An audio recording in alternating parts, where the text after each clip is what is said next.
Amén. Bendiciones, hermanos. Vamos a continuar con este audio número 20 de costumbres de los tiempos bíblicos del Colegio de Teología Multidenominacional Peña de Oré, módulo 2, lección 2. Padre bendito, sea usted quien tome control de este audio para su gloria y su honra, que sea usted que siempre nos dé esa mente abierta para seguir aprendiendo, Señor, muchas cosas para poder interpretar mejor tu palabra. Gracias, bendito Jesús. Gracias, Espíritu Santo. Amén. Bien, aparte de que estuvimos viendo algunas frases acerca de los ciertos animales que hay, que mencionan en la Biblia, hicimos la diferenciación, que es importante. Ahora tenemos acá esta palabra que se llama vallado. Esta más que todo es bien usada en los salmos, hermano. Allá el Salmo 106, 23 y todo eso habla del vallado. Y dice que es un vallado, es un cerco que se levanta y se forma de tierra apisonada y o de bardas o estacas, etcétera. Generalmente, hermanos, aquí está un ejemplo, pero no generalmente se hacía de esta manera. Este ya es más moderno, hermano. En aquellos tiempos lo que se hacía eran vallados de piedra o de tierra y se apisonaba bien la tierra y se hacía así como que era una era, ¿verdad? Y o espinas. Esto lo hacían, hermanos, para dividir los terrenos, especialmente para que no pasaran los animales de otra persona a las tierras ajenas, porque si maltrataba los cultivos, pues tenía que pagar pues los destrozos que hacían los animalitos. Pues ese es un vallado, ¿verdad? Es prácticamente lo que nosotros conocemos como cerco. También, otra palabra, el barbecho, ¿verdad? En los proverbios se habla mucho del barbecho. ¿Y qué es un barbecho? Consiste en dejar descansar una parcela de tierra por uno o varios años antes de volverse a cultivar. Se hace limpieza quitando las hierbas, espinos y malezas, ¿verdad? Entonces se dice que se barbechea. Esto es hacer un barbecho. Mire, es dejar las tierras bien limpitas. Generalmente la ley de Moisés que Dios le había dado, les exigía al pueblo de Dios que dejara descansar la tierra, que 6 años se cultivaran y el séptimo año pues no se cultivara, se dejara ahí que los frutos ahí quedaran, ¿verdad? Y cuando ya la tierra daba sus frutos, por ejemplo un árbol, la gente se los podía llevar, ¿verdad? Pero el dueño no tenía que gozar, ni sembrar, ni hacer nada. Lo único que hacía después que se barbechaba, porque esa era la palabra, si habían cosas ahí de comestibles, pues la gente se las llevaba. Esa era la costumbre, pero generalmente el terreno se dejaba limpio, descansando prácticamente un año para que el siguiente año se pudiera sembrar. ¿Vea? Eso es lo que se le conoce como barbecho. Allá en el libro de Proverbios lo habla bastante que dicen el barbecho de los pobres hay mucho alimento, dice, pero se pierde por falta de conocimiento o sabiduría, ¿verdad? Quiere decir de que aquí hay, ¿verdad? Pero la gente no llegaba a traerlos, ¿por qué? Porque no sabían de que cuando se barbechaba un terreno, pues habían veces que había grano, si era de arroz o de trigo, siempre nacía eso, ¿verdad? Y muchas veces se cultivó, él solo se daba y la gente podía llegarlo a traer porque el dueño no podía gozar de él, ¿por qué? Porque era algo que la ley se lo mencionaba. También existe otra palabra que se llama tamo. ¿Cuántos hemos oído en la escritura, leído la palabra tamo? Dice que es aparte polvo y suciedad, pero el verdadero tamo es la capa dura y no comible del grano. Quiere decir que como que es la granza, hermano. En Isaías 5:24 y Isaías 33:11, ahí se habla de la palabra tamo. La palabra propiamente significa heno seco, propio para quemar. La palabra se usa en sentido figurado para hombres inútiles e impíos. Sí, porque es la basura, pues, ya sea del trigo, arroz o de otras cosas, que supuestamente también cuando el trigo lo aventaban y lo soplaban, pues la cáscara se vuela porque es vana, ya no pesa nada, y solo queda el, que era el grano. Ese es lo que se llama tamo. Aquí usted se fija, están sacando el grano y lo que va a quedar ahí es la basura, ¿verdad? es los restos y solo dejan el grano. Y también muchas veces cuando ya el grano estaba ya trillado, también se le llamaba tamo cuando se escogía el grano, ¿verdad? Y se le sacaban los granos podridos o quebrados. Ese era también, a eso se le llamaba tamo. Pero como dice aquí la escritura, que el verdadero tamo es la granza que nosotros le conocemos, o la capa de la semilla, ¿verdad? O la cáscara. Más que todo, nosotros lo conocemos como cáscara. Es esa palabra y se usa bastante en la Biblia, ¿verdad? Aquí tiene usted unos ejemplos. Vamos a ver otra palabra también que es necesario que las conozcamos, hermanos, porque aparecen en la escritura. También en la escritura, hermanos, tenemos esta palabra, mire, la palabra tañedor, que la hemos leído también y muchas veces decimos, ¿qué es eso?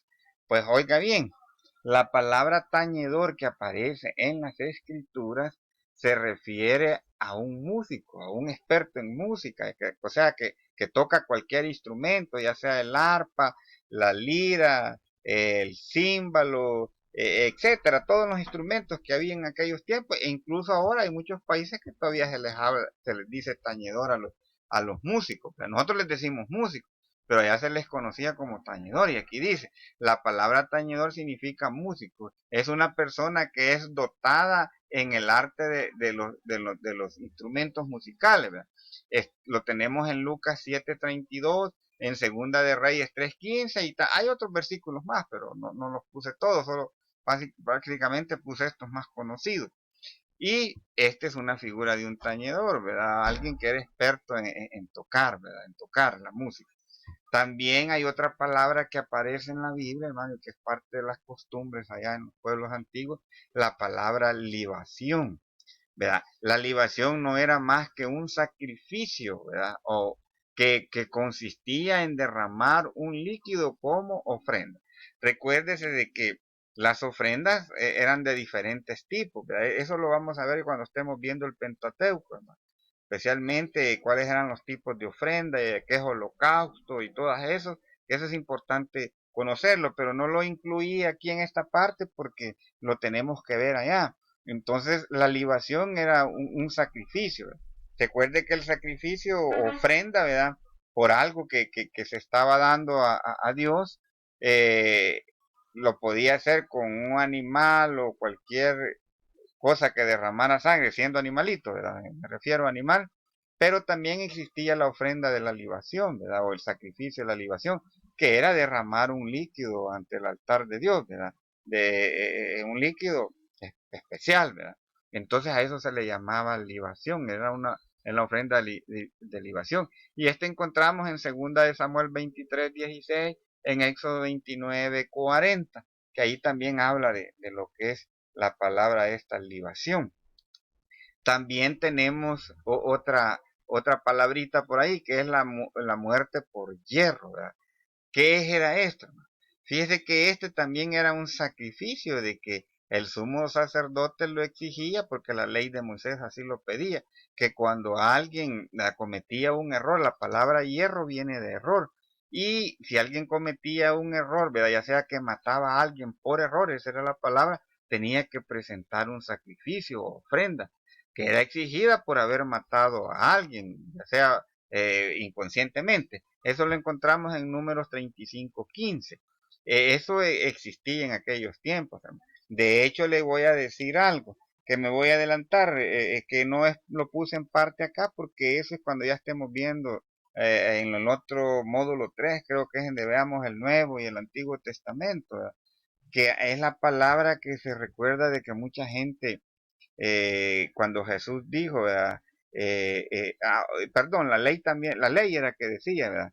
El que a hierro mata, a hierro muere, ¿verdad? Ojo por ojo y diente por diente, ¿verdad? Que la famosa ley del talión, que aquí en Occidente así le han puesto, la ley del talión, pero eso realmente no es así, porque la ley del talión lo que significa es la ley de la venganza, para nosotros los occidentales, pero en los tiempos allá del Medio Oriente, esa palabra no significaba eso, sino que significaba la ley de la compensación, según el hebreo, ¿verdad? ¿Qué quiere decir eso? Por ejemplo, que si alguien, ¿verdad? Por error le sacaba el ojo a alguien, ya sea por accidente o cuando alguien contrataba a alguien, ¿verdad? Y perdía el ojo o se volaba una mano trabajando por alguien, entonces el dueño o el que causó el problema, el accidente, tenía que pagar, o sea, indemnizar a la persona. A eso se refería la palabra ojo por ojo y diente por diente. No era ley de venganza como en Occidente la han enseñado, sino que era la ley de la compensación o la ley de la indemnización. A eso se refería. Entonces, la palabra muerte por hierro llevaba un poco de eso, ¿verdad? Entonces, la persona se presentaba ante el sumo sacerdote y el sumo sacerdote era el que se dirigía a hacer este sacrificio, ¿verdad? Por esta persona. Y a eso se refería. Números 35:15. Luego después, fíjese bien, luego después estaba otra palabra que encontramos ahí, que es ciudades de refugio. ¿A qué se refiere estas ciudades de refugio? Era cuando alguien cometía un error. ¿Qué es lo que sucedía? Especialmente Moisés lo hizo bastante bien, y eso está en Éxodo y en Números, que si alguien, ¿verdad?, causaba la muerte de alguien por error, como lo está diciendo aquí, existían estas ciudades de refugio. ¿Qué era lo que significaba? Que mientras las personas se ponían de acuerdo, ya sea entre los dolientes, por decir así, ¿verdad?, y la persona que había matado por error, ¿verdad?, que se comprobaba que mató por error, entonces se mandaban a estas ciudades de refugio para que los familiares no los persiguieran ni hicieran daño. Eran ciudades protegidas, ¿verdad?, que la ley así lo explicaba. Entonces, estas personas se mandaban a este lugar. Era como un lugar de descanso, ¿verdad? Especialmente también era para los extranjeros. Cuando un extranjero llegaba a algún lugar, ¿verdad?, y el extranjero había problemas y dificultades con él, pues existían también estos lugares de refugio. Hermano, la palabra de Dios, la Biblia especialmente en las traducciones Reina Valera, ¿verdad?, que nosotros leemos, tiene mucho de estas palabras que le digo, no las vamos a mencionar todas porque es bastante, y aparte de que también las vamos a ir tocando en otros temas aquí en esta lección, hermanos, del módulo 2, que es costumbres hebreas, pues estamos tocando solo la parte tanto más común. Habían muchísimo más tradiciones, hermano, especialmente pues habían los oficios no los tocamos mucho. Existía el oficio de albañil, el oficio de carpintero, de jornalero, de agricultor. Es por eso que Jesús, hermano, porque después que en los tiempos de Jesús prácticamente el pueblo hebreo se dedicó mucho a la agricultura. Es por eso que Jesús, todas las parábolas que él les decía, se las decía en base a la agricultura. Si usted se ha fijado en eso, que todas las parábolas, perdón, que el Señor Jesús hablaba o los ejemplos que él ponía cuando evangelizaba, todo eran basados en la agricultura. ¿Por qué? Porque en ese tiempo era lo que más estaba de moda, ¿verdad? Era el oficio más común, el oficio de la agricultura, el oficio de la pesca, y si le digo, existían albañiles, carpinteros, orfebres, ¿verdad?, que eran los de los barros, y los que trabajaban el hierro, los herreros y otros oficios más. Pero le digo, no los hemos tocado para no alargar mucho esta lección. Pero sí le digo de que muchas de las cosas que han quedado las vamos a tocar bastante en otros temas de otras lecciones. Recuerde de que son 10 lecciones las que vamos a ver en este módulo, primeramente Dios, y que cada uno de ustedes pueda ir aprendiendo. Recuérdese, hermanos, vamos a hacer exámenes, ¿verdad? Vamos a hacer exámenes también, y también no es tanto de cargar mucho de material. Si hay preguntas, hermano, puede hacerlas, hay espacio. Si no las hace el día que pasamos los audios, el domingo, puede hacerlos en el transcurso de la semana. Muchos hermanos, yo les agradezco, me llaman a celular, por medio de WhatsApp, y me hacen preguntas y yo se las contesto. Tal vez no en el momento, pero sí.